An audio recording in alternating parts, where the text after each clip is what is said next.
El informativo de Laboratorio Soluna.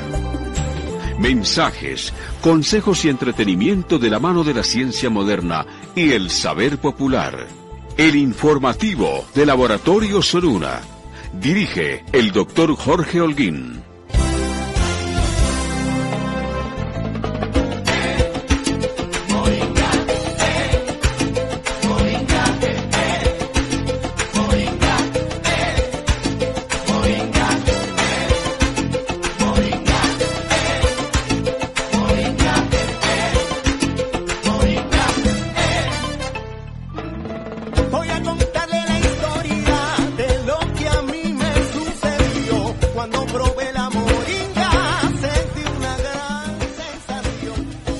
A las 9 de la noche damos inicio al informativo del Laboratorio Soluna, Voz de la Raza, informativo de salud integrativa. Esta es la 1200 de la M, emisora con programación variada, y nos corresponde el magazine de la salud nocturno de 9 a 12 de la noche, todos los días de 9 a 12 de la noche. Repetición de este programa todos los días de 3 a 6 de la tarde en la emisora virtual del Laboratorio Soluna, www.solunaradio.com. Esta noche tendremos participación de los doctores Edier Velázquez, el doctor Juan Miguel Ruiz. Ellos laboran en el municipio de Bello, en el Parque de Bello, en el edificio San Ignacio, Consultorio 307, ahí diagonal a la iglesia de Nuestra Señora del Rosario, que es la iglesia principal del municipio de Bello, el Parque de Bello. Mi nombre es Jorge Holguín Marín, yo soy el director de este magazine de salud. Todos los días hacemos conversatorio y traen temas los diferentes médicos que son de disciplinas diferentes. A mí me parece interesante esto. Control Master, don Wilson Estepocano, y por supuesto los doctores Edir, el doctor Juan Miguel Ruiz están aquí en directo hoy 26 de noviembre del año 2021. Un poco de invierno, mucha expectativa en el mundo con el invierno y con las nuevas variantes que están surgiendo, creo que en Sudáfrica, Omicron, una cepa, perdón, una variante de preocupación. Los doctores Edier Velázquez, el doctor Juan Miguel Ruiz son médicos cirujanos en la formación de pregrado de la Universidad de Antioquia de Medicina oficial, que es reconocida por el Estado a través del Ministerio de Educación y Ministerio de Salud. Con 8 años de experiencia, han trabajado en varias instituciones. Ellos atienden todo tipo de enfermedades, consulta externa, consulta general, apoyo para muchas personas que han tenido dificultad de acceder a un servicio de salud o que las citas están muy lejanas. Entonces hay una herramienta importante, certificadores médicos, control prenatal, y ellos manejan muy bien el tema de rehabilitación cardiovascular, y también son especialistas en el manejo de reducción de peso corporal de una manera muy metódica. Pues lo digo porque se han hecho programas de esta manera, y muchas personas expresan que obviamente han tenido un apoyo en este sentido. Hay un número para acceder a las consultas, es el 319-588-0145. 319-588-0145. Desde ayer por la noche ya habíamos anunciado la asistencia en directo, en vivo, y el tema, un tema bastante vigente, que son lo que son las neumonías. Doctor Edier, buenas noches. Doctor Holguín, buenas noches. Sí, aquí vamos a hablar hoy respecto a la neumonía. Es un tema pues que está muy de moda hoy en día con esta pandemia, pero queremos pues mostrar que no solamente la neumonía es por el famoso coronavirus, ¿no? La neumonía es por muchas otras causas, sino que ahora el coronavirus pues es el que está causando, digamos, un gran número de casos, y por eso es que las personas lo llevan de boca en boca. Nuestra intención además al venir aquí es educar a las personas, mostrarles que el diagnóstico de las enfermedades no es tan fácil, que la persona tiene que ir al médico porque la medicina no es sencilla. Entonces las personas de pronto están por ahí autodiagnosticándose, diagnosticando a familiares, vecinos, y de pronto con esa información que nosotros les brindamos pues se van a dar cuenta que los diagnósticos que están realizando pues no son así tan olímpicos. Y los tratamientos tienen que estar relacionados directamente con un buen diagnóstico, doctor Juan Miguel.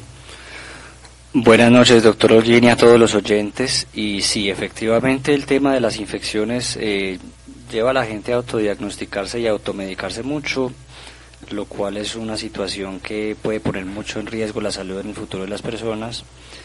Y en el tema que vamos a hablar hoy, la neumonía, es una de las causales de más automedicación, porque la gente a veces con cualquier gripa, cualquier tos o dolor de garganta van a la farmacia y se toman su antibiótico, ya sea automedicado o por un familiar o por el mismo farmacéutico. Y esta conducta que la vemos tan normal, solo es normal en Colombia. Realmente solo en Colombia se accede a antibióticos de manera tan libertina, y esto por algo en otros países es prohibido, porque es una cosa peligrosa.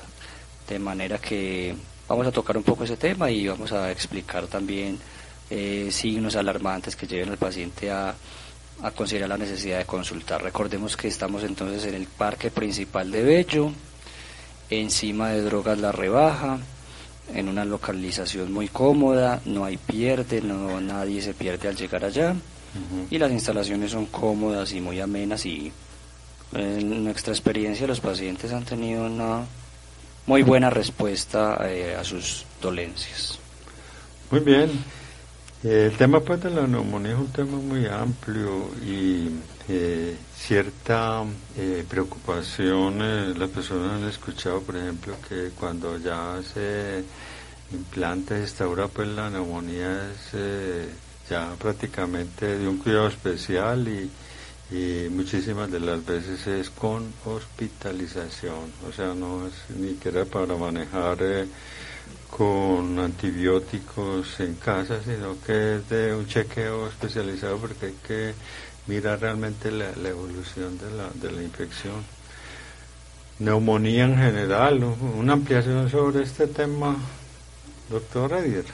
Bueno, la neumonía es una infección aguda de instalación rápida en la que los pulmones se llenan de líquido. A los pulmones llenarse de líquido se va a hacer una interferencia entre el intercambio gaseoso, o sea, entre el CO2 que exhalamos y el O2, el oxígeno que inhalamos.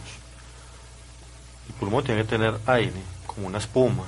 Si se llena de líquido, entonces no va a haber la capacidad de que se llene el aire, y mediante este aire que se hace un intercambio con las arterias y las venas, pues no se va a poder realizar el intercambio de estos mismos gases, llevando a consecuencias graves en el estado de salud de la persona, a nivel renal, a nivel cerebral, incluso la muerte. La neumonía puede ser causada por bacterias, virus, hongos. Bacterias: Streptococo, Staphylococcus, Legionella, Acinetobacter, Klebsiella, Pseudomonas. Son bacterias, microorganismos microscópicos. Por virus también, el virus del coronavirus, pues que es como el que ya conocemos hoy en día. No es la primera causa, pero es como el más común que la gente tiene en mente cuando se trata de una neumonía en esta época. Virus sincitial respiratorio, virus de la influenza, parainfluenza, adenovirus, virus del sarampión, virus de la varicela. Entonces son muchos los microorganismos que pueden causar una neumonía. los hongos también, Aspergillus por ejemplo, y muchos otros hongos más, que ya estos hongos sí son más frecuentes en personas inmunodeficientes, con un sistema inmune deprimido por alguna causa. Las neumonías, hay varios tipos de neumonías, básicamente son tres: la extrahospitalaria, intrahospitalaria y la que es asociada a los cuidados de la salud. Pues aquí básicamente hoy nos vamos a referir a la neumonía extrahospitalaria o adquirida en la comunidad. Pero para tener una definición de estas tres, la neumonía extrahospitalaria, que es la que vamos a tratar hoy, son todas las neumonías que ocurren en personas que obviamente no están hospitalizadas, o en aquellas personas que les da una neumonía 10 días después de una hospitalización, o 48 horas después de la hospitalización. Entonces una persona puede tener una neumonía extrahospitalaria entrando al hospital. Si en las primeras 48 horas le da una neumonía, esa no es intrahospitalaria, así está en el hospital, porque esas 48 horas fue el tiempo de incubación de una neumonía que adquirió en otra parte. Y lo mismo al salir, si al salir le da una neumonía, pues tienen que pasar 10 días para poder considerarse que es extrahospitalaria, porque la que sea dentro de los 10 días del alta es asociada a que fue adquirida en el hospital. Normalmente, no siempre tiene que ser los casos así, pero esa es la definición. La neumonía intrahospitalaria es la que ocurre en la persona que está hospitalizada, pero entonces tiene que ser lo contrario a la extrahospitalaria, tiene que ser después de las 48 horas del ingreso al hospital y tiene que ser antes de 10 días de haberle dado el alta. Esa sería la neumonía de la persona hospitalizada, la intrahospitalaria. Y la otra neumonía, la neumonía asociada a los cuidados de la salud en personas que están visitando constantemente servicios de salud. Por ejemplo, personas que están en diálisis, que eso son 3 veces a la semana, personas que están en quimioterapia, personas que están en tratamientos, de pronto tienen que recibir un tratamiento en un centro de salud constantemente, tiene que ir con frecuencia, un tratamiento antituberculoso, por ejemplo, tiene que la persona ir en la primera fase, tiene que estar yendo diario a su centro de salud, entonces puede adquirir una neumonía allí, sin estar hospitalizado y sin estar tampoco en la calle, o sea, no estuvo hospitalizado, pero tiene que ver con los servicios de la salud. Listo, entonces vamos a hablar de la neumonía extrahospitalaria, que es la que nos interesa aquí hoy en este caso. Las neumonías son la cuarta causa de mortalidad en general en el mundo, siendo la primera la enfermedad isquémica coronaria, la enfermedad cerebrovascular, el EPOC, y ahí sigue la neumonía también, que sería pues la cuarta causa de mortalidad en general. Entonces una causa importante de muerte en el mundo. Es la primera causa por muerte de infecciosas. Cuando de infección hablamos, meningitis, cualquier enfermedad infecciosa que haya, la neumonía es la primera causa de muerte en el mundo. ¿Y relacionado con la edad? Y relacionada también con la edad. O sea, a mayor edad y si mayores comorbilidades, pues mayor riesgo de neumonía. Pero la neumonía en general puede pues atacar a cualquier persona, pero se ve que ataca mucho niños y personas débiles del sistema inmune y personas de edad avanzada. Entonces al año entre aproximadamente 5 por cada 100.000 habitantes van a presentar una neumonía al año. Pues digamos que es una cifra bajita. Uno dice, bueno, 5 por cada 100.000 en un año, pero son cifras importantes, son cifras grandes, ya lo vamos a seguir viendo aquí. Entre un 20 y un 42% de las neumonías van a requerir un tratamiento intrahospitalario. Entonces quiere decir que entre, digamos, un 50-80% de las neumonías podrían tratarse en casa. O sea, uno les da, los atiende en el consultorio, los puede mandar para la casa. Tienen que cumplir ciertos requisitos para poder decirle, bueno, usted puede tomar esto en su casa, viene aquí a revisión mañana, en 2 días, y se revisan. Pero un 20 a un 42% necesita una hospitalización, un 10 a un 30% termina en un servicio de UCI. Y es tan importante la cifra de mortalidad por neumonía que un 15% de las muertes prevenibles en niños es por neumonía. En 2015 a nivel mundial hubo aproximadamente 920.000 muertes de niños menores de 5 años por neumonía. Y esas 920.000 muertes podrían ser prevenibles porque hace parte de las enfermedades prevalentes en la infancia que se pueden prevenir con buena alimentación, con el esquema de vacunación completo y con una atención oportuna, porque de estos niños solamente 1/3 recibieron el tratamiento adecuado. Entonces muchas veces un diagnóstico erróneo hace que la mayoría de las infecciones respiratorias vienen siendo un cuadro respiratorio, una gripa pues, como la conocen las personas. Claro, ahora con el coronavirus, pues cualquier síntoma respiratorio hay que descartar primero coronavirus, pero digamos que antes de la pandemia, pues la mayoría de las infecciones respiratorias eran infecciones respiratorias superiores, una rinofaringitis común, un resfriado pues, viral. Pero a veces en los niños ocurre que empieza una gripa y no era una gripa, era una neumonía, no se dan cuenta, de pronto no acuden al médico a tiempo. Y estos niños menores de 5 años muertos por neumonía, esos son cifras inadmitibles para la OMS. No es posible que un niño muera por neumonía. 920.000 en el niño. Para la OMS una muerte materna, una muerte de un niño por enfermedades prevenibles como la neumonía, eso no tiene perdón de Dios. Claro. Entonces, claro. Muy bien. Siempre yo le pregunto también al doctor Juan Miguel sobre el territorio, pues, en qué parte de la geografía del cuerpo ocurre la neumonía, pues. Es importante hacer una descripción anatómica porque entonces ya nos ubicamos en el cuerpo, qué es lo que ocurre cuando dicen que de pronto empezó en algún órgano y terminó en otro, que se desarrolló, en fin. A ver, coloquialmente a la neumonía también se le llama pulmonía porque pues, precisamente afecta a los pulmones, ¿cierto?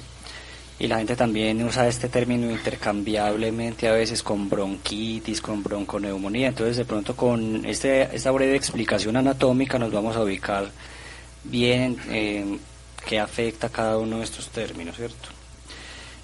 Recordemos pues que el aire que está en el exterior no puede entrar a los pulmones así, porque ese aire está lleno de partículas que son invisibles.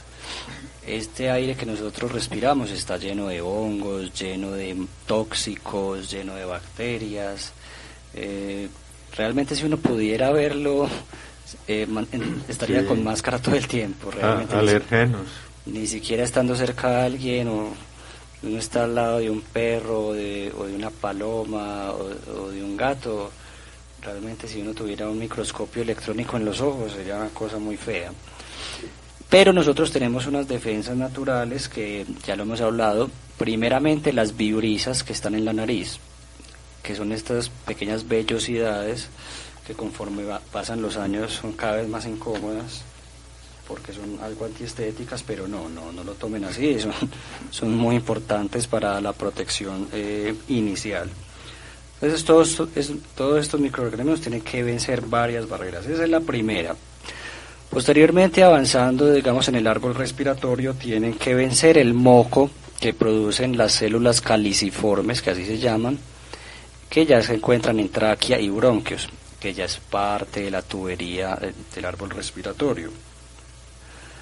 Si una partícula nociva logró superarlo, también tiene que superar los cilios, que son unas nuevas vellosidades que hay más adentro en la tubería, en los bronquios, que lo que buscan es barrer, digamos, esas impurezas hacia afuera.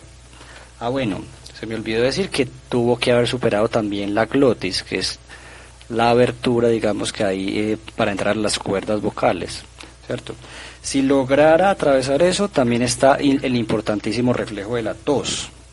Entonces a veces las personas dicen, que se me quite esta tos, la tos es una cosa muy mala. Realmente no, la tos es una defensa del organismo que lo que busca es botar. Entonces, si bien es un síntoma incómodo, en algunos casos es deseable porque es el cuerpo defendiéndose, como la fiebre, por ejemplo. Digamos que entonces el alergeno, digamos, perdón, el alergeno no, el germen, el microorganismo avanzó y superó todas estas barreras. También tiene que superar los mecanismos inmunes que ya hay propiamente dentro del alvéolo, que es la unidad funcional. Imaginémoslo como si fuera la hoja del árbol. El alvéolo es el lugar final en donde se produce el intercambio. Si el microorganismo llegara ahí, también el alvéolo tiene células de defensa, como es el macrófago, que puede tragar el microorganismo y presentarlo, es decir, decirle al sistema de las defensas: vea, aquí hay un intruso, ataquémoslo y hagamos una respuesta importante. El mecanismo a través del cual el microorganismo puede llegar al alvéolo generalmente es a través del aire.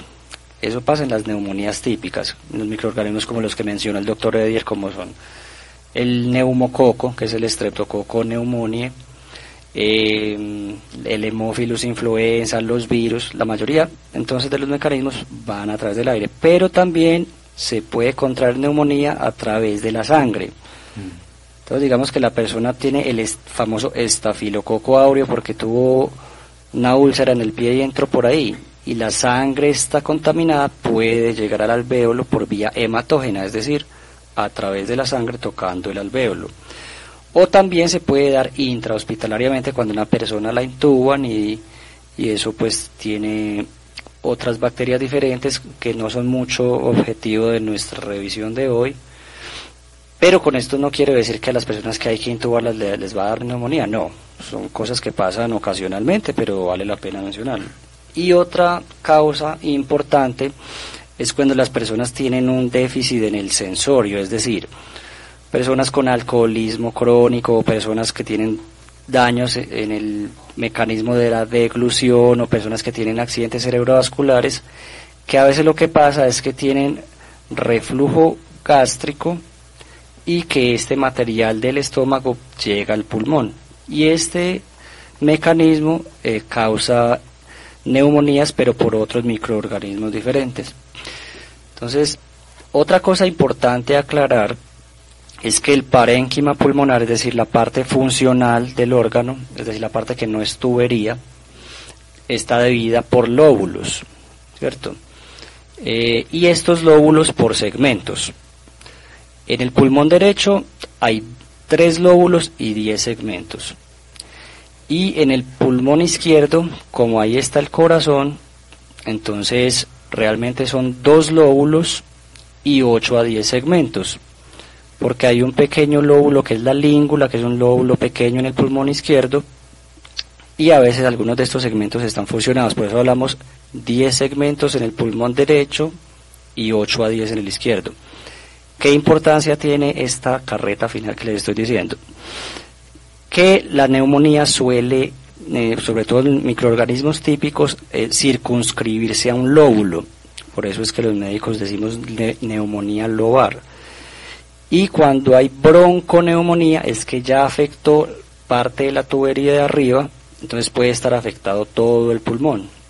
Ahí es donde hablamos de conceptos como bronconeumonía y neumonía, que suele ser, digamos, afectando un solo lóbulo pulmonar. Y recordemos también que a veces la infección puede pasar a vía sanguínea, luego de afectar el pulmón, causando una sepsis, lo cual es un caso más grave, y también puede causar derrames paraneumónicos. ¿Qué quiero decir con esto?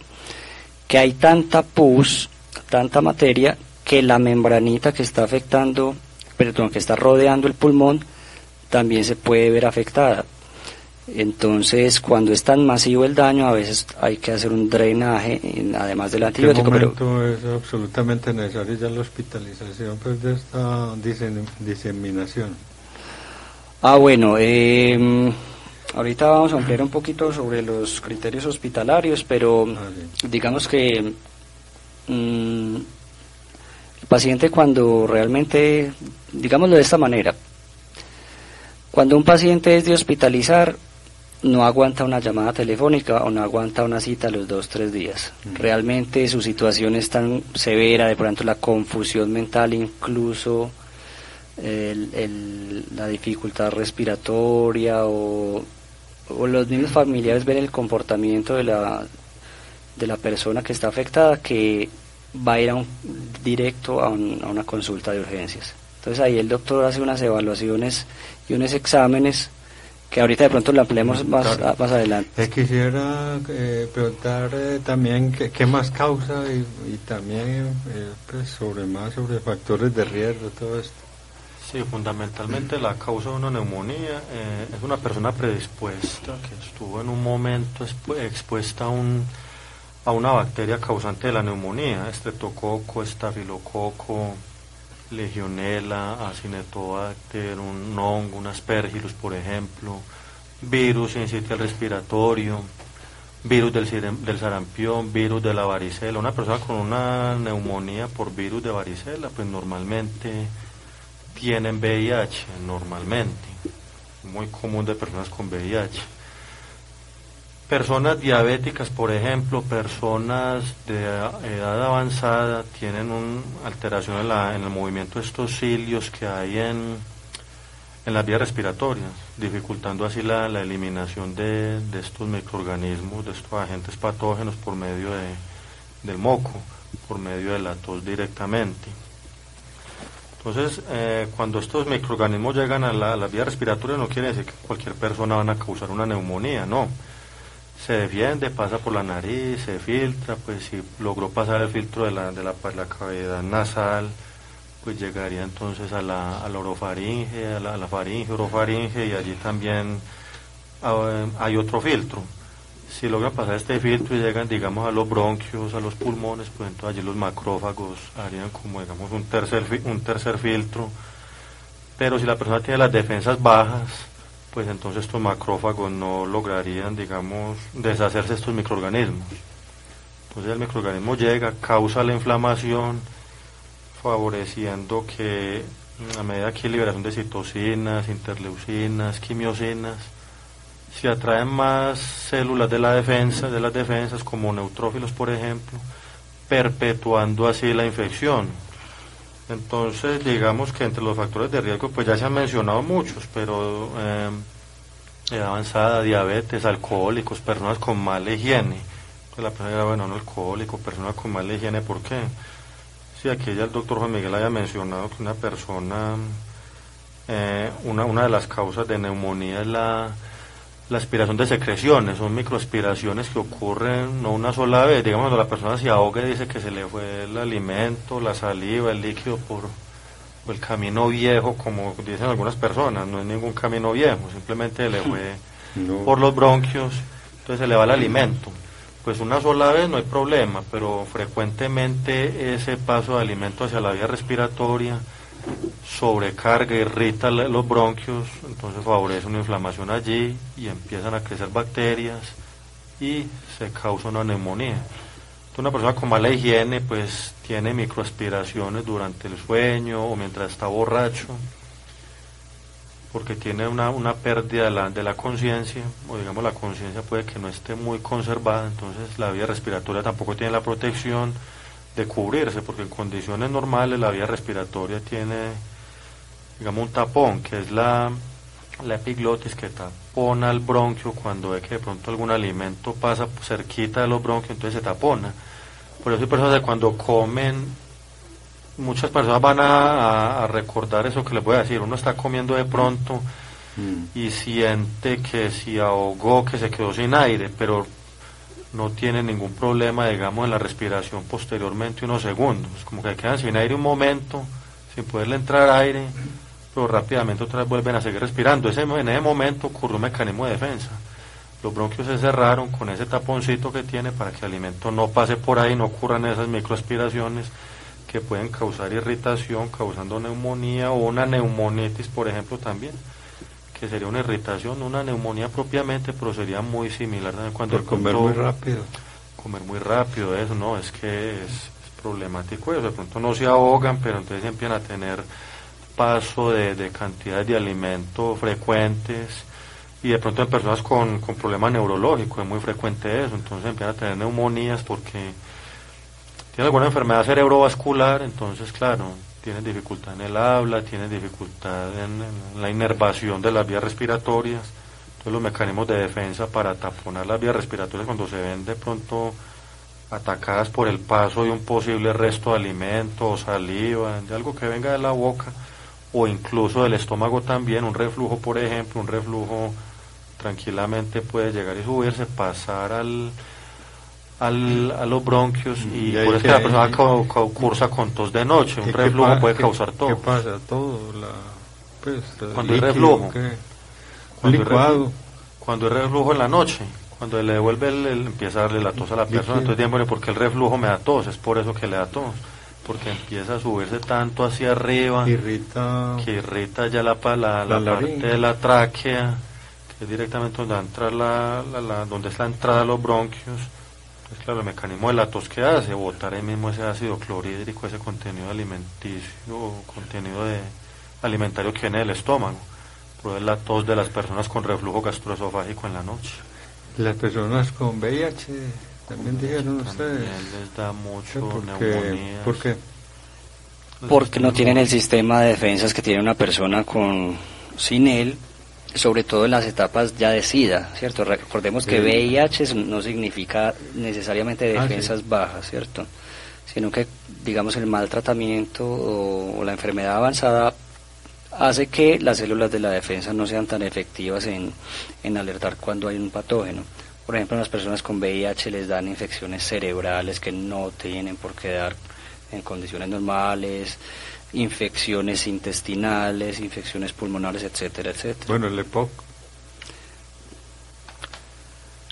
El EPOC es una de las causas también pues no es la causa de neumonía directamente, sino que la enfermedad de por sí, que es una enfermedad pulmonar obstructiva crónica, al tener los pulmones ya, digamos, comidos, como le dicen de pronto los médicos a las personas, porque no encuentran otra forma de decirle, pero simplemente el pulmón se va en una espuma. Es como tener una espuma y empezar esas divisiones pequeñas que tiene la espuma que se pueden ver con los ojos. Digamos que el pulmón puede ser similar a una espuma, entonces cuando vemos esos huequitos en las espumas, pues no son tan pequeños, sino que empiezan como a perder esas paredes que forman cada cavidad, por decir, en la espuma, y se hacen huecos más grandes. Entonces empieza allí a retenerse moco, a retenerse aire, donde hay retención, ya hemos hablado, donde hay retención de algo líquido, pues tiene ahí una tendencia a que crezcan microorganismos, entonces se causa la neumonía, y de hecho las personas con EPOC cursan muy frecuentemente con neumonías y terminan hospitalizadas por neumonías. Bueno, hablando de la vida cotidiana, muchas personas están escuchando el programa y dicen, bueno, pues va a una consulta, le hacen todo el interrogatorio, la anamnesis, pero en general, pues no es que se va a hacer un autodiagnóstico, sino qué siente una persona en general para saber que puede estar cursando pues una neumonía, estando en su casa. No es que con eso va a tener, sino que, es decir, debe estar un poquito en estado de alerta. En la parte de los síntomas depende mucho del microorganismo causante, porque hay dos tipos de instauración, la neumonía típica y la neumonía atípica. La gran mayoría de las neumonías bacterianas son producidas por el mecanismo que ya mencionamos, que es a través del aire, ¿cierto? Y estos lo causan la gran mayoría el neumococo, el famoso neumococo, estreptococo pneumoniae. Y también el Haemophilus influenza y la moraxela, aunque ya estos dos en mucha menor proporción. Entonces los síntomas típicos, ¿cuáles son? Y muchos pacientes los reconocerán, que el inicio es muy brusco. Yo estaba bien antier y hoy ya estoy maluquísimo, con una fiebre alta, característicamente alta. O sea, rápido. Sí. Tos productiva, ¿qué quiere decir? Que está expectorando mucho, es decir, bota flema amarillento, verdosa. Y característicamente también dolor torácico al toser, porque hay una irritación en esa membranita que yo les comentaba, que es la pleura que rodea el pulmón, ¿cierto? Ahora bien, cuando el microorganismo es diferente, como por ejemplo el micoplasma, que es más de jóvenes, o la legionela, entonces el curso es más progresivo. Persona que lleva, digamos, 2 semanas tosiendo cada vez de para atrás. No se instauró rápido en 1 o 2 días, sino hace 15 días vengo tosiendo mucho y cada vez peor. ¿Eso es vía contaminación aérea también? Sí, estos también son pero aquí vienen a actuar otros microorganismos diferentes, como por ejemplo la clamidia psittaci, y aquí me quiero detener un poco en porque da con las palomas. Entonces, los viejitos que están en el parque. Las palomas. Sí, pero a algunas personas les dicen las ratas del aire, porque es el viejito que siempre se va al parque a alimentar las palomas y le da. El jubilado. Y tan bonitas las palomas, pero son como. El abuelo que le da maíz a las palomas. El parque lleno de maíz con 700 palomas sobrevolándole y botando de la clamidia psittaci, la famosa psittacosis, etcétera. Entonces este curso de instauración es más lento y no hay una fiebre tan alta, hay lo que se llama febrícula, ¿cierto? La tos no es productiva, es decir, puede ser seca, y característicamente en estos casos no hay dolor al toser. Sin embargo, las atípicas son más de jóvenes, ahora bien, hay diferentes síntomas en los extremos de la edad. La neumonía es más severa en niños y en ancianos, ¿cierto? Entonces, en las personas con mucha edad, a veces también se acompaña de confusión, o sea, de cambios mentales. Puede entonces que el abuelito no esté tosiendo tanto, tenga una fiebre leve, pero o se bañó y no cerró la llave, o se le olvidó dónde estaba, o pagó en la tienda con un billete de 50.000 una cajetilla de cigarrillos y no recibió la de vuelta. Pues confusiones raras, ese puede ser el signo inicial. Y no solo de neumonía, en los ancianos también. Este puede ser el primer signo de, por ejemplo, una infección urinaria, etcétera, etcétera, ¿cierto? Y también se puede presentar inicialmente con una pérdida de apetito. Bueno, también quería decir que el micoplasma, que es el que les comentaba que era de instauración más lenta, también puede dar dolor de oído. Y también que la legionela, que es otro de los microorganismos, también se puede acompañar de dolores musculares y diarrea. Entonces, los síntomas, la mayoría son típicos, como les decía, instauración rápida, fiebre alta, tos con flema, pero entonces el mensaje es que dependiendo del microorganismo los síntomas pueden ser muy variables, y ahí es donde conviene que el médico lo revise, lo ausculte, etcétera, porque ya la sospecha... Es conocer estas señales. Sí, señales iniciales, sí. Así es. Muy bien, antes de seguir hablando de la neumonía, que de eso se ha hablado pues mucho, que la neumonía viral es de la que más se ha hablado últimamente y que es diferente para las neumonías convencionales. Quería recordar que los 2 médicos que están aquí en el informativo del laboratorio de Solún esta noche son médicos de la Universidad de Antioquia con una gran experiencia, expertos en rehabilitación cardiovascular, seguimiento. Muchas veces en los programas anteriores yo me acuerdo mucho de que no basta, digamos que cada 6 meses, cada año alguien está tomando, digamos, un antihipertensivo, por ejemplo, un medicamento para el hipotiroidismo, que es muy común, y esperar 1 año, 6 meses, tener esa oportunidad de que le revisen, porque a veces se ubican como estándares cada 6 meses, 1 año, pero una persona necesita ser evaluado más prontamente. Entonces hay esta posibilidad.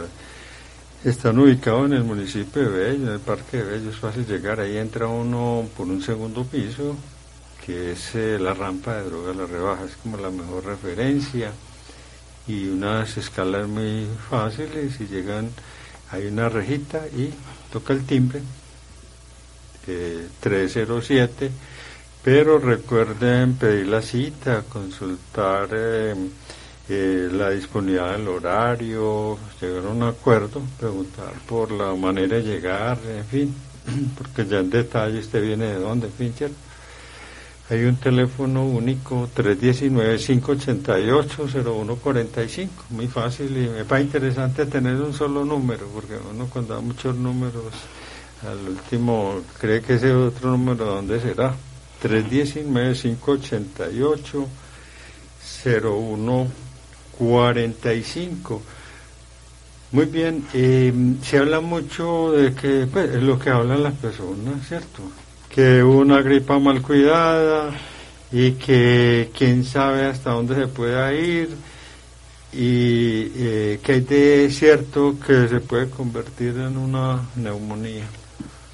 Bueno, sí, esto sí es muy común, esta expresión de una, si no se cuida la gripa, se le va a ir a los pulmones, le va a dar neumonía, se le va a complicar. De cierto sí tiene muchas cosas, no es que una gripa pueda convertirse en una neumonía, porque no todos los microorganismos causantes de un resfriado común pues serán capaces de llegar al pulmón y causar esta infección. Si la persona tiene un microorganismo que pueda causar una neumonía, pero lo tiene confinado en las vías respiratorias superiores, no ha llegado a los pulmones, y de pronto la persona está en un ambiente muy contaminado, contaminación de cigarrillo, de fumadores en la casa, hay mucha contaminación ambiental, pues si las vías respiratorias están inflamadas, hay bacterias y se da el medio, pues estas bacterias pueden seguir su curso bajando hasta que llegan al tejido pulmonar, causando una neumonía.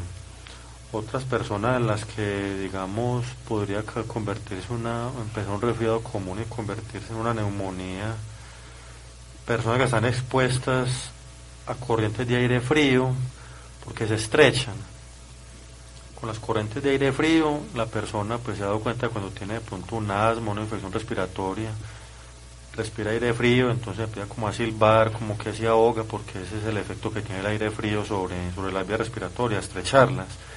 Al estrecharse, pues el moco que hay en estas vías respiratorias se queda aquí acumulado, y cuando se queda acumulado, sí, las bacterias pueden crecer ahí sobre ese moco, entonces sirve de sustrato.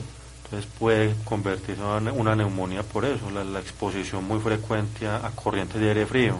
O sea que sí es cierto lo que se dice. Y sí, y lo del agua fría, que no vaya con agua fría, pues no bueno, es que el agua fría le vaya a causar pues una neumonía, no es eso, sino que lo mismo, la respuesta al frío hace que se estrechen las vías respiratorias, entonces sí es recomendable como que la persona, digamos, no tenga cambios bruscos de temperatura, es como eso. Las personas dirán, no, pues yo me baño, normalmente no va a pasar nada, no le va a pasar nada con una neumonía, porque de hecho si tiene una fiebre, pues lo que se recomienda, digamos, es un baño de agua fría para que le baje. Pero entonces de forma repetida la persona sí no tiene un cuidado, digamos, un cuidado básico, entonces está con la gripa fuerte, de pronto ve que la está dando fuerte, un clima de esto, se va para la calle, respira aire contaminado, aire frío, pues entonces puede que sí le avancen. Personas que teniendo una infección respiratoria, que no es neumonía, una infección respiratoria superior, van para un charco, una piscina. Pues estas aguas tienen bacterias, virus, hongos, son aguas contaminadas. O sea, la contaminación del agua y también el frío de la piscina. Eso, entonces se le va, porque cuando uno está en esas aguas, pues algo de agua se le va a las vías respiratorias, pasó algo de agua, un agua contaminada, las vías respiratorias ya de por sí inflamadas, entonces ahí ya está una infección que de pronto no era que la infección respiratoria inicial fuera por un microorganismo causante de neumonía, pero entonces se encontró en esas aguas una bacteria, un virus que sí es. En un charco, porque y ahí entonces sí le dio la neumonía. El tratamiento pues desinfección con soluciones de cloro. Pero eso no es que vaya a matar todos los microorganismos pues al 100%, ¿no? Si tiene una alta... El cloro entonces ¿con cuál no acabaría? Sí, de estos... Lo que pasa es que digamos que las aguas cloradas sí pueden matar pues gran cantidad de microorganismos, pero de todas maneras hay ciertos virus que no, hongos, por ejemplo, que tampoco van a ser destruidos por el cloro. Entonces, y también el sistema inmunológico individual en el momento. Sistema inmune. Sí, una persona de pronto que tiene todos esos factores de riesgo, tiene una infección viral y se va a cuidar caballos, por ejemplo, o tiene un trabajo complicado que tiene que ver con con tóxicos, silicio, y está expuesto al frío, bueno, va juntando factores de riesgo, claro que una infección viral puede convertirse en una neumonía bacteriana. Incluso algunas neumonías virales pasan a ser sobreinfectadas por bacteria. Entonces, por ejemplo, una persona tiene una neumonía por influenza. Entonces, el sistema de defensas, combatiendo esa infección viral, libera las bacterias para reproducirse. Entonces, a veces hay sobreinfección. De manera que si una gripa mal cuidada puede volverse una neumonía, y cualquier cosa mal cuidada puede volverse una neumonía. Muy bien. Bueno, pero así en general, no es que están reproduciendo lo que ocurre en una consulta, sino como para uno imaginarse. Ustedes que revisan en una consulta, en un examen, digamos, donde probablemente el motivo de consulta es como una afección de las vías respiratorias, ¿cierto? Porque alguien no va a decir, vea, vengo con una neumonía para que me la revise, sino, pues, presuntamente que pudiera ser el motivo de consulta, una afección de las vías respiratorias. ¿Cómo haría un examen? Bueno, como muchas veces lo hemos dicho, el aspecto del paciente dice mucho, la edad del paciente al entrar, si necesita demasiada ayuda o no para llegar a su lugar de asiento, cómo está en la parte mental, si está bien orientado, eso ya nos guía mucho, porque una persona con enfermedad grave tiene grandes dificultades, e incluso para respirar se le dé un aspecto en la piel, digamos una coloración que uno no considera normal. Las coloraciones, por ejemplo, en un paciente con una infección severa puede ser una piel incluso grisácea, verdosa. La coloración de una piel que está falta de oxígeno puede ser morada, azulada más o menos. De manera que primer aspecto al examen, digamos, físico es ese, ¿cierto? Es el aspecto. Luego hay una medición importantísima que es la frecuencia respiratoria. Algunos profesores de nosotros decían que la frecuencia respiratoria es uno de los mejores medidores de una infección severa, tan sensible como la famosa proteína C reactiva. Mejor dicho, una persona que está respirando muy rápido, hay que buscarle neumonía. La frecuencia respiratoria varía mucho con la edad, entonces a los niños suelen respirar más rápido que los adultos, ¿cierto? Entonces hay valores diferentes, que eso ya los conocemos los médicos. Por supuesto que se toma la temperatura, hay que cuantificar si efectivamente hay fiebre. Una fiebre altísima, digamos 38,3 o más, ya nos hace sospechar mucho. Ahora, ¿qué pasa? Que las personas de edad no suelen hacer fiebres tan altas. ¿Por qué? Porque de pronto tienen un sistema de las defensas menos reactivo. Entonces, el que no tenga fiebre no me excluya que no tenga neumonía, sobre todo si es mayor. Pero es una cosa que busco, fiebre importantísimo. Pasamos a hacer la evaluación de la boca y de la laringe. Puede que todo esto que estamos pensando sea una simple amigdalitis. La boca con las amígdalas grandotas, llenas de pus. Eso puede producir a veces tos, fiebre y dolor de garganta. Tal vez era solo eso. Pero por supuesto, si es neumonía, no van a tener amigdalitis, no van a tener amígdalas grandes. Y pasamos a lo importante, o a lo grande del examen físico, que es la auscultación cardiopulmonar. En la parte cardíaca, pues la frecuencia cardíaca cuando se empieza a elevar compensatoriamente, cuando hay fiebre, va muy rápido el corazón. Entonces también hay valores específicos para los diferentes grupos de edad. Y también ahí en la auscultación del corazón tenemos que descartar otras posibles causas, por ejemplo una insuficiencia cardíaca que a veces también da tos, o una pericarditis en donde escuchamos, digamos, unos ruidos extraños en el corazón, o una o unos soplos cardíacos que nos hablen de que de pronto hay una infección en una válvula del corazón, etcétera. Si hay sibilancia, ¿qué? Bueno, la sibilancia, digamos que es más de la parte de la tubería, ¿cierto? De la tubería. En algunas neumonías Se sopla de tubería.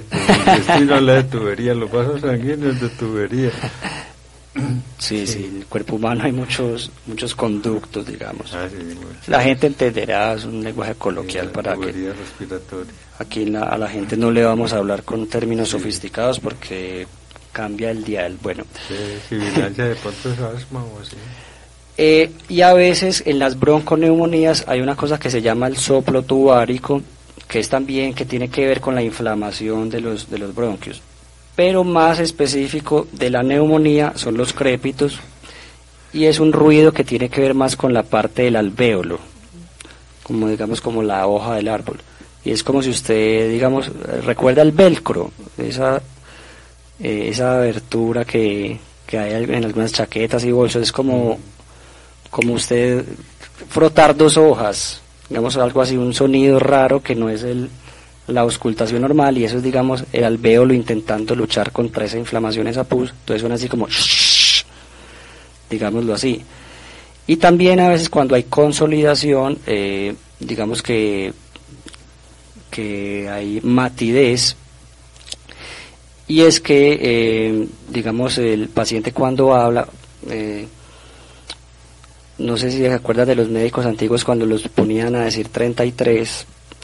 Entonces, eso resuena de una manera especial cuando hay una consolidación, como que se transmite mejor ese sonido. Cuando no hay neumonía, eso no se oye nada. Pero usted lo oye pues con el... Claro, eso hay que tener el estetoscopio, ¿cierto? Y la matidez es cuando uno percute, está como dura la parte, porque hay mucha pus. Entonces esos son algunos de los signos específicos médicos, y por supuesto hay que hacer el resto del examen físico. La presión arterial, otra cosa muy importante. ¿Por qué? Porque cuando está muy bajita también es un predictor de gravedad. Entonces esos son algunos de los aspectos importantes. Bueno, y con respecto a un momento determinado, ustedes pueden necesitar mandar... pues ordenar algunos exámenes, ¿qué es lo que más así en general, pues qué es lo que más se prescribe? Bueno, en neumonía digamos que no siempre es necesario realizar exámenes, porque a la hora de realizar el diagnóstico en la mayoría de las personas se realiza clínicamente. Clínicamente quiere decir que el médico lo hace con esto que acaba de decir aquí el doctor Juan Miguel, con la revisión. Entonces llega el diagnóstico, uno se da cuenta que la persona tiene neumonía porque respira muy rápido, porque tiene la presión arterial muy baja, porque tiene un estado de conciencia alterado, porque tiene fiebre, porque a la auscultación de los pulmones, o sea, al escucharlos, escucha, ya uno ya sabe cómo los escucha cuando encuentra una neumonía. Entonces con esto básicamente se realiza el diagnóstico. Una medición de oxígeno indirecta, pues que se puede realizar con el pulsoxímetro, también ayuda mucho para mirar cómo está la saturación de oxígeno en la persona. Eso se puede realizar en el consultorio, y con eso ya uno tendría un diagnóstico y podría determinar incluso la gravedad del paciente, junto pues con otras preguntitas y otros criterios que uno mira, pero en el consultorio podría determinar todo eso, saber si va para hospitalización o no.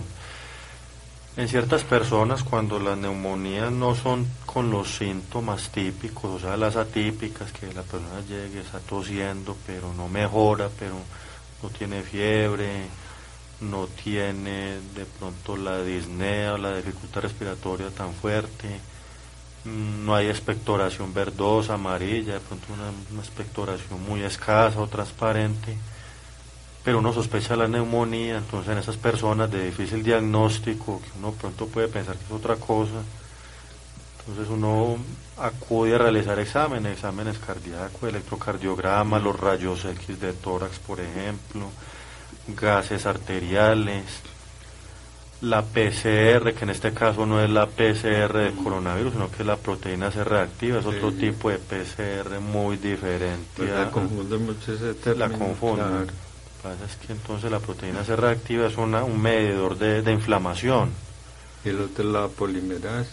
El otro la polimerasa, entonces, y también hay que realizar una PCR para coronavirus, entonces digamos hay que realizar los dos, la PCR que es la proteína C reactiva y la PCR que es para mirar que esté los genes, el genoma del coronavirus, que es lo que se mira mediante la PCR. Porque una persona que llegue en este momento con síntomas respiratorios, si son muy típicos de neumonía, hay que descartarle que no sea por COVID. Si son síntomas respiratorios raros, que uno dice, puede ser una neumonía atípica, o sea, no es la común que uno ve, con mayor razón hay que mandar una prueba de coronavirus. Entonces, hoy en día las personas tienen que tener muy claro que los síntomas respiratorios son equivalentes prácticamente en todos los casos a descartarle coronavirus primero que todo. Entonces no esperar a la persona que esté muy mal para llegar a consultar, sino que si que tiene síntomas, pues consulten su EPS para descartar un COVID inicialmente, y ya después con un COVID descartado pues se puede sospechar otra cosa. Oye, hablando sobre eso, hago un paréntesis para que nos expliquen esto. Mucho en redes sucede que dicen, no, es que esa prueba que mandan no es específica para coronavirus, ¿ves? Dicen la red, sino que podría ser para cualquier otro tipo de virus. O sea, hay una específica que es para coronavirus. Entonces dicen, no, eso le sale a todos los virus. ¿Qué se dice? Falso. Ese comentario. De hecho es específica para este tipo de coronavirus, porque sí, coronavirus hay muchos. No, sí, para esta familia, sí, para el SARS-CoV-2 es específica la prueba de la reacción en cadena de polimerasa. Entonces no, eso es totalmente falso, no, eso no da positivo con cualquier virus. De hecho es muy específico. Pero hay confusión para aclarar, porque uno lee, entonces, oye, eso tiene una fuerza de confusión muy grande. Sí, para eso están estos espacios como el de nosotros, y incluso algunos de los pacientes o los oyentes van a hacer preguntas una vez nosotros nos vamos, y también está dispuesto nuestro consultorio para los pacientes que tengan preguntas, porque esto, de hecho uno hasta como médico cuando empezó la pandemia decía, pero esto sí será así. Y bueno, ya hay muchos estudios, gracias a Dios. Al principio había mucha confusión también para nosotros como gremio que no médico. Era selectiva la prueba. Absolutamente, así es. Bueno, ¿en qué momento ustedes allá en Bello dicen, no, esta persona, eso ya es una neumonía y hay que remitirlo a un hospital? ¿Eso, en qué momento? Sí, como yo explicaba un poquito sobre el examen físico, cuando mi paciente ya tiene parte mental asociada a su cuadro de tos, es mejor hospitalizarlo para que le hagan exámenes. Entonces el paciente... Se hace mucho énfasis en la confusión mental, sí, pero es propio de muchas enfermedades. Exactamente, pero en este caso estamos asociando un cuadro de tos o síntomas respiratorios y también está combinando parte mental. Por supuesto, si un paciente que tiene la parte mental hace tiempo con su diagnóstico, obvio no, ¿cierto? Pero cambio agudo en la parte mental.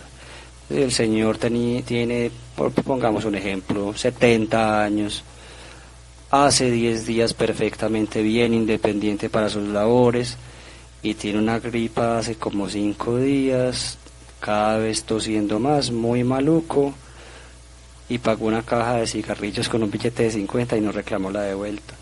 O se fue a donde el hermano y no fue capaz de volver. No, eso es para hospitalizar inmediatamente. Para exámenes, no para internarlo necesariamente ni para mandarlo a UCI, pero para mandarlo a exámenes, porque esa es otra de los miedos actuales. Sí. Yo no quiero ir al hospital porque allá me dejan.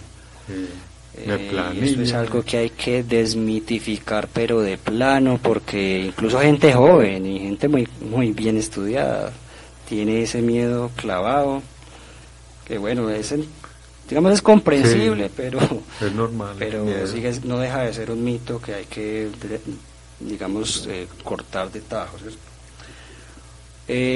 Personas que tienen la frecuencia cardíaca muy alta, me equivoqué, frecuencia respiratoria muy alta, criterio para hospitalizar. Personas con la presión arterial muy baja, criterio para hospitalizar. y personas mayores de 65 años es un criterio para hospitalizar, ¿cierto? Esta es una guía, digamos, médica. Los médicos usamos las guías no como una camisa de fuerza, sino precisamente como para guiarnos. Realmente después hay que individualizar cada paciente, porque un paciente puede que no tenga nada de esto, pero resulta que es diabético o hipertenso. Yo mejor lo hospitalizo y le mando examencitos. Le mando, por ejemplo, una radiografía intrahospitalaria y vemos la evolución un par de días y ya lo podemos dar de alta. O un paciente con muchos años, también de pronto más convenga que los análisis sean intrahospitalarios.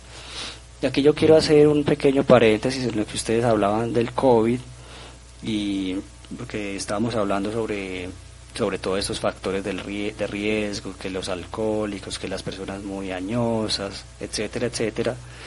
Y resulta que llega el COVID, y el COVID le puede dar neumonía absolutamente a cualquier persona que no tenga ningún factor de riesgo. Ahí está el problema del COVID. Sin factores ¿Cierto? de riesgo. El COVID es como que, vamos a hacer un ejemplo un poquito burdo, como si todos fuéramos pacientes con VIH rodeados de palomas, es decir, como si todos tuviéramos factores del riesgo y que hubiera un germen poderoso afuera. Ahí está el problema. Y otro problema grandote, que se transmite entre asintomáticos. Si el COVID solo se transmitía entre asintomáticos, bueno, aislemos al sintomático y listo. Pero entonces ahí está el grandísimo problema del COVID. Y otro problema grandote, que no solo da síntomas respiratorios, que también puede dar trombos. Entonces se puede comportar como un infarto pulmonar, como un infarto cerebral, como un infarto cardíaco, como un infarto renal. También se puede comportar como una neumonía. Entonces estamos, y todavía a pesar de la vacuna, ante una situación difícil, porque usted mencionó una nueva variante. Estos nombres que usted menciona son letras griegas, ya vamos en la letra Omicron, de manera que estamos todavía en el ojo del huracán aquí con la pandemia. Sí, y es impredecible. Los principales epidemiólogos, inmunólogos del mundo, cada rato se dicen, esa parte no la conocíamos, puede ser impredecible, porque ahorita es como que hay muchas mutaciones sobre la espícula. Sí, entonces, efectivamente, y ojalá que... El temor es que pueda evadir las vacunas vigentes. Exactamente. Esa es la preocupación. Mucha gente se pregunta, ¿por qué más vacunas? Precisamente porque el virus empieza a mutar. Entonces, puede que cuando, digamos, el virus ya sea endémico, o sea parte ya de nosotros, tengamos que hacernos un refuerzo anual como nos hacemos con la influenza. Puede que eso sea lo que pasa. Quisiera creer lo que están diciendo los japoneses, que en la experiencia de ellos parece que se fuera debilitando, que estuviera perdiendo como poder, y que el problema de Japón parece que se estuviera debilitando. Como es la influenza actualmente, la gente se pone un refuerzo anual de influenza, gente se sigue muriendo por neumonías por influenza, pero no tanto. Y esto parte gracias a la vacuna, y también que la gente con la exposición va cogiendo también defensas.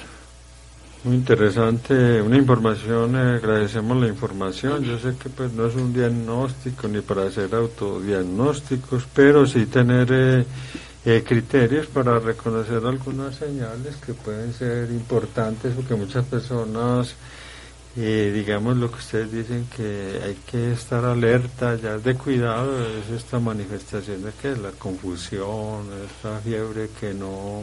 Sí, síntomas nuevos, cosas nuevas. Que no es muy claro. Y también, pues, la parte respiratoria, que en la casa una persona muy difícil, así tenga el pulsoxímetro, pues, hay que tener un criterio para la interpretación. Sí, de ahí pues nosotros recalcamos mucho la importancia de nuestro consultorio, porque la gran mayoría de las sedes de la EPS las están dando, si son presenciales, muy lejos. Se tiene tiempo, la neumonía se los lleva. Y por teléfono, pues se puede hacer ciertas cosas, pero ¿quién lo va a auscultar por teléfono? ¿Quién va a evaluar su piel? Realmente Pero nosotros... la frecuencia respiratoria por muy difícil, calidad. muy difícil. Uno medio escucha al paciente jadeando, pero... ¿Y a usted no le da temor atendiendo consulta a una persona que llegue con mucha tos, así, con... Bueno, gracias a Dios el consultorio está pues con unas normas de bioseguridad, siempre atendemos con tapabocas. Quien llegue... Bueno, sí, debemos... No puede ser asintomático respiratorio. No lo pueden ser. Si es asintomática respiratoria debe tener un tamizaje de COVID, como ya lo dijimos, porque es que es una pandemia y cualquier síntoma gripal, cualquier alergia, como le llaman las personas, puede ser un COVID. Entonces, persona que llega ya asintomática, tosiendo, si no tiene una prueba de COVID reciente negativa. Ahí sí es valiosa la telemedicina. Ahí sí. Para que el médico le mande su examen de con COVID. los familiares y miran si, por ejemplo, en ese caso, inicialmente se hace una consulta telefónica. Pero a través de su EPS, se hace su prueba COVID y ya si es negativo, ya ahí sí nosotros pasamos para que no tenga que pagarla, porque llega a la consulta pues para realizarse una prueba de COVID sabiendo que no amerita, tampoco necesita que le cobra una consulta a la persona para que se haga una prueba de COVID. Uno lo que le recomienda es hágasela y con mucho gusto lo atendemos, pero es que personas sintomáticas en ninguna parte están admitiendo, sintomática respiratoria en ninguna parte admiten, entonces las personas deben ser conscientes de esto y saber que si tienen un síntoma respiratorio, pues por responsabilidad deben consultar por la línea de COVID de su EPS, que todas la tienen, y descartarlo primero. Muy bien, pero no solamente neumonía, es consulta general, cualquier tipo de enfermedad. Lo que pasa es que la información del día de hoy era la neumonía, que es para hacer esas diferenciaciones, tener unos criterios un poquito más sencillos. Recuerden, cualquier inquietud y consultas, lo que necesiten, 319-588-0145. 319-588-0145. Doctora, y hace días que no hablamos, hace como 15 días. ¿Usted qué número tiene? 319-588-0145. 319-588-0145. Están invitados para realizar sus consultas de medicina. No solamente neumonía, sino cualquier tipo de consulta, diabetes, hipertensión, embarazo, enfermedad de transmisión sexual, cualquier infección que tengan, cualquier motivo de consulta, y allá ya los derivamos ya donde necesite, el examen que requiera, o si tiene que ir a un especialista, se le dice que quiere un especialista, pero ya enfocado, ya con un enfoque. Oye, en este tiempo llama mucho la atención es que las enfermedades crónicas han tenido un resurgimiento, o sea, no fuera lo normal, han aumentado frente a al abandono de la consulta, la preocupación por ir a las EPS, a los consultorios. Las otras enfermedades no salieron de vacaciones. Sí, absolutamente, porque tomar una presión por el teléfono es como muy difícil, ¿cierto?